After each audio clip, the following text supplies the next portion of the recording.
चलित साधारण निर्वाचन में बेस चर्चा रे थिले खोर्धा विधायक प्रशांत जगदेव। बाहुबली नेता प्रशांत जगदेव को नहीं उठुथिला पड़ुथिला राज्य राजनीति।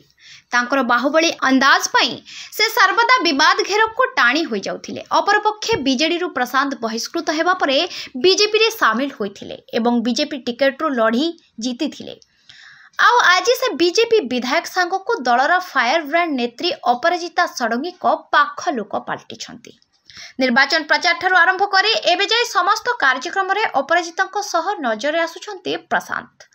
अन्यपटे विधानसभा अधिवेशन चलिथिबा बेले गृह रे होहल्ला करुछंती विरोधी, किंतु साइलेंट मोड रे रहिछंती बाहुबली नेता प्रशांत जगदेव। ना गृह रे विरोधी को अटकाउछंती ना विरोधी बीजेडी कांग्रेस को नहीं सेपरि किछि मंतव्य देउछंती, जहाँ राज्य राजनीति रे प्रशांत को चर्चा को टाणी।